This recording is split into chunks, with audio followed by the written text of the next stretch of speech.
কাছের মানুষ যদি কেউ বদলে যায়, তাহলে সেই বদলে যাওয়ার রূপ বিষাক্ত সাপের থেকেও ভয়ঙ্কর হয়। পরিবারের সদস্যদের মধ্যে এই পরিবর্তন ঠেকাতে এবং শৃঙ্খলা বজায় রাখতে পরিবারের সকল সদস্যদের মধ্যে মিল বন্ধন অর্থাৎ পারিবারিক বন্ধনকে মজবুত রাখতে সবথেকে বেশি ভূমিকা রাখতে হয় একজন নারীর, অর্থাৎ সেই নারী যে ওই ঘরটিতে সবসময় অবস্থান করে এবং সেই ঘরের প্রতিনিধিত্ব করে। এমন একজন নারী সেই পরিবারের শৃঙ্খলা বজায় রাখতে কিন্তু সবথেকে বেশি গুরুত্বপূর্ণ ভূমিকা রাখতে হয়, এফোর্ট তাকে দিতে হয়। ঘরের যে প্রতিনিধি সেই নারীর এফোর্ট অনেক বেশি দিতে হয়, আর দেওয়ার গুরুত্ব বেশি একজন পুরুষের থেকে। যদি ঘর সামলানো নারীটি ঘরকে সামলাতে না পারে, ঘরের দায়িত্ব পালন করতে না পারে, দায়িত্বহীনের মতো অনেক কাজ করে বসে, কথাবার্তা ভুলভাল বলতে শুরু করে, যেখানে যা বলা উচিত সেটা না বলে মানুষকে বা পরিবারের সদস্যকে উত্তেজিত করে ফেলে, তাদের সাথে সুসম্পর্কটা বজায় থাকবে কেমন করে? একটা পরিবারের সদস্যদের মধ্যে তাদের চিন্তা ভাবনা আলাদা হবে, তাদের প্রত্যেকের আবেগ আলাদা হবে। কেউ একটু বেশি আবেগী হবে, কেউ একটু কম বুঝবে, একটুতেই বুঝে নেবে, আবার কারো একটু বেশি বোঝাতে হবে, কারো রাগ বেশি থাকবে, কারো বা রাগ কম থাকবে, কেউ অল্পতেই কেঁদে ফেলে, কেউ মাথায় গায়ে হাত বুলালে সে তাতেই খুশি হয়ে যায়। এভাবে কিন্তু একটা পরিবারের অনেকগুলো সদস্যদের মন মানসিকতা চরিত্রের বৈশিষ্ট্য কিন্তু এমন থাকে। কেউ আবার একেবারেই ভিন্ন, একটুতে রেগে যায়, কিছুই বলা যায় না।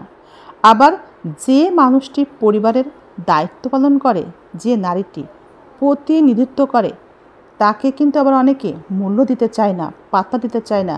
সে যে কাজগুলো করে, সে যে পরিবারের দায়িত্বগুলো পালন করে, পরিবারের সকল সদস্যর প্রতি যত্নশীল হওয়া, তাদের সেবা করা, বয়স্করা থাকলে তাদের প্রতি দেখাশোনার যত্ন, সব কিছুর দায়িত্ব নিজে হাতে করা, এভাবে পরিশ্রম করে যাওয়া, ঘাম ঝরিয়ে না ঘুমিয়ে না খেয়ে সকলের জন্যে অনেক কিছু করার পরও, ত্যাগ স্বীকার করার পরও নিজের স্বপ্নগুলো বিসর্জন দিয়ে পরিবারের সকল সদস্যদের প্রতি এভাবে সেবা যত্ন, তাদের দেখাশোনা, তাদের সুস্থতা অসুস্থতায় সেবা করা, এভাবে একটা পরিবারের দায়িত্ব পালন করার পরও সবাই যে তাকে ভালোবাসবে, তার প্রতি দায়িত্ব পালন করবে, তার প্রতি খুশি হবে, তাকে সবাই যত্নে রাখবে কিংবা তার প্রতি সন্তুষ্ট থাকবে, তাও কিন্তু না।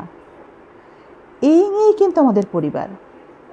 আমরা এভাবেই চলি একটা পরিবারের সকল সদস্য নিয়ে।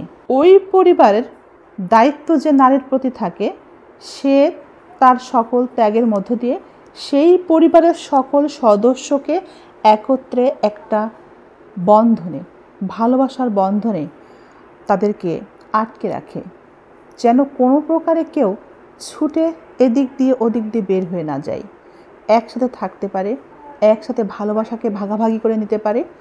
এই সব ইত্যাদি ইত্যাদি দায়িত্ব কিন্তু একজন নারী সব থেকে বেশি ভূমিকা পালন করতে হয়, তবে সেই পরিবারের ভালোবাসার বন্ধনটা মজবুত থাকে, সকল সদস্যদের মধ্যে সুসম্পর্ক বজায় থাকে, সুখও থাকে। আর এই ভূমিকাটা পালন করে যেহেতু একজন নারী, নারীর ভূমিকা সব থেকে বেশি, আমি আগেই বলেছি, সেই নারীটিকে অবশ্যই একজন মা অথবা ভাবি অথবা একজন বোন। মা এবং বোনের অবর্তমানে যে নারীটির সব থেকে বেশি ভূমিকা থাকে সেটা হচ্ছে সেই বাড়ির বউ, অর্থাৎ একজন পুরুষের স্ত্রী। যদি বাড়ির বউটি তার দায়িত্ব পালন করতে ব্যর্থ হয় কিংবা ইচ্ছাকৃতই করতে অনিচ্ছা প্রকাশ করে, তবে সেই বাড়ির বন্ধন কখনোই টিকবে না। পারিবারিক বন্ধন সেখানেই শেষ হয়ে যাবে, ভেঙে যাবে। একান্নবর্তী পরিবারগুলো আমরা দেখি কিভাবে ভেঙে তছনছ আজকের দিনে। এটার একটাই কারণ, আমরা ভূমিকা রাখতে ব্যর্থ হয়েছি। এই কারণেই পরিবারের মঙ্গলের জন্যে, পরিবারের ভালোর জন্যে। এখন আপনাকে যদি প্রশ্ন করা হয় একজন পরিবারের এফোর্টটা কে দিবে, একজন নারী নাকি একজন পুরুষ, কে দিলে সব থেকে বেশি ভালো হয়, বলেন তো দেখি। আমি তো বলেই দিয়েছি, একটা পরিবারের মূল চালিকা শক্তি সেই ঘরের পুরুষটির স্ত্রী। যদি সন্তানের মা বা স্ত্রী তার জায়গা থেকে সদস্যদের ভালোবাসা দিতে না পারে, তবে সেই ঘরের স্বামীর জীবন থেকে নিয়মানুবর্তিতা হারিয়ে যায়। সন্তানদের জীবনে বিপর্যয় নেমে আসে এবং দুর্বিষহ হয় জীবন। সংসার নিয়ন্ত্রণ করে একজন নারী। পুরুষ তো বাহিরে কাজ করে, তাকে বাইরে যেতেই হয়।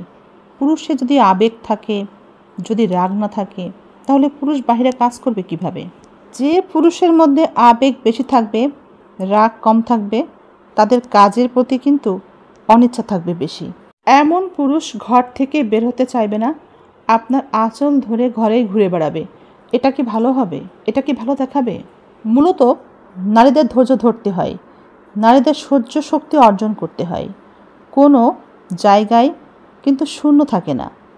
কেউ আপনার জায়গা যদি শূন্য পায়, তাহলে কিছুক্ষণের মধ্যে দেখবেন পিছনে লাইন দিয়ে আছে আপনার করে দেওয়া শূন্য জায়গাটা পূরণ করার অপেক্ষায়। একজন ডিভোর্সি মেয়ের জন্য কেউ অপেক্ষা করে না। তাকে আবার পুনরায় অন্য জীবনে যেতে হলে অনেক অপেক্ষা এবং অনেক ত্যাগ তিতিক্ষার পরে সেটা সম্ভব হয়। কিন্তু একটা পুরুষের জীবনে তেমন কোনো সমস্যা আসে না। পুরুষটি যদি পরিশ্রমী হয় এবং কর্মঠ হয়, ভালো উপার্জন করে, তাহলে তার কথাই নেই, তার জন্যে নারীর অভাব হয় না। কিন্তু যদি আপনার ঘরকে শূন্য করে আপনি চলে যান, আপনার প্রাপ্য অধিকারের জায়গা আপনি ছেড়ে দেন, তাহলে আপনি পরবর্তীতে হেয় প্রতিপন্ন হবেন সমাজের মানুষের কাছে, আত্মীয় স্বজনের কাছে। মুখরোচক গল্প তৈরি হবে আপনাকে নিয়ে, যে গল্প আপনাকে কষ্টই দিবে, আনন্দ দিবে না।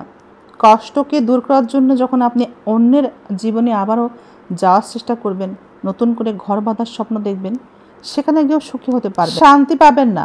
অতীত আপনাকে কষ্ট দিবে এবং বর্তমান আপনাকে বারবার বিভিন্ন মানুষের কথা এবং কাজ আপনারই বর্তমান আপনার অতীতকে মনে করিয়ে দিবে, যা আপনাকে আরও বেশি কষ্ট দিতে থাকবে। তাই অতীত ছেড়ে এসেছেন যে কারণে, তখন আপনি শান্তি পাননি, এখনও এই বর্তমানেও কিন্তু আপনি শান্তি পাবেন না, মূল্য পাবেন না, আপনি সম্মান পাবেন না। নানা সমস্যার মধ্য দিয়ে আপনাকে যেতে হবে এবং নানা কথা শোনার অপেক্ষায় আপনাকে থাকতে হবে। এমন ঘটনায় পুরুষের জীবনে হয়তোবা সামান্য ছন্দপতন থাকে, কিন্তু তেমন একটা সমস্যা হয় না। তাই নিজের অধিকারের জায়গাটা ছেড়ে দিলেই বুঝবেন জায়গাটা কী ছিল আর কি হারিয়েছেন। তাই যত কষ্টই হোক, ধৈর্য ধরে কষ্টকে সাথে নিয়েই এগিয়ে যেতে হয়। আর এগিয়ে যেতে পারলে শেষ ফলাফলটা নিজের জন্য ভালোই হয়। মনে রাখবেন, কেউ আপনার জন্য ধৈর্য ধরে কিন্তু অপেক্ষায় নেই, এটা আপনার মাথায় রাখা উচিত। যদি কেউ থেকেও থাকে, সেটা আপনার ভোগ বিলাসের জন্য। যোগ্য পুরুষের জন্য নারীরা এখন উদ্গ্রীব হয়ে থাকে, মনে রাখবেন। আপনি না হলে চলবে না, আপনার মতো কেউ হবে না, এই কথাটি তাই কিন্তু বলা মারাত্মক ভুল। আপনার ধৈর্য ক্ষমতা সৃষ্টিকর্তা বেশিই দিয়েছেন, তাই তো আপনি মা, আপনি সংসারের নিয়ামত। ধৈর্য ধরে সংসারকে জান্নাত বানিয়ে রাখবেন, আর পুরুষ মানুষটি সেখানেই সুখ খুঁজে নেবে।